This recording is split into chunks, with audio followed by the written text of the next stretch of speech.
હવે વાત પોરબંદરની કે જ્યાં રાણાવાવ તાલુકામાં શાળામાં ફસાયેલા બાળકોને રેસ્ક્યુ કરવામાં આવ્યા। આ ભારે વરસાદથી અહીંના ભોરાસર સીમ શાળામાં 46 જેટલા બાળકો ફસાઈ ચૂક્યા હતા।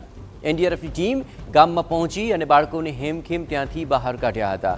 કલેક્ટરને માહિતી મળતા એનડીઆરએફની ટીમ ત્યાં રવાના થઈ હતી અને બાળકોને શાળામાંથી સહી સલામત રીતે રેસ્ક્યુ કરીને બહાર કાઢવામાં આવ્યા હતા।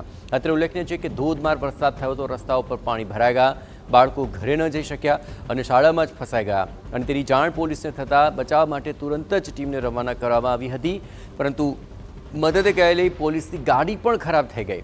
બાળકોને સ્કૂલમાંથી બહાર લાવવા વાલીઓએ માંગ કરી હતી અને ત્યારબાદ કલેક્ટરે એનડીઆરએફની ટીમ બોલાવી બચાવ કામગીરી હાથ ધરી અને તમામ બાળકોને હેમખેમ બહાર કાઢવામાં આવ્યા।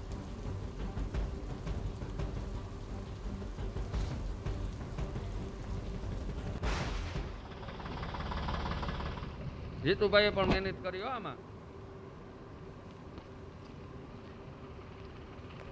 રણાવ પાસે આ ભોરાસર ગામ છે ત્યાં ભારે વરસાદ બાદ આ પરિસ્થિતિ સર્જાઈ હતી। પોલીસની ટીમ પણ બચાવ માટે પહોંચી હતી, પરંતુ તેમની ગાડી પણ ખરાબ થઈ ગઈ અને ત્યારબાદ આ તમામ વિદ્યાર્થીઓ જુઓ કે જેઓ શાળામાં ફસાયેલા હતા તેમને બચાવી લેવાયા। પકડીને બેઠા જીત્યા।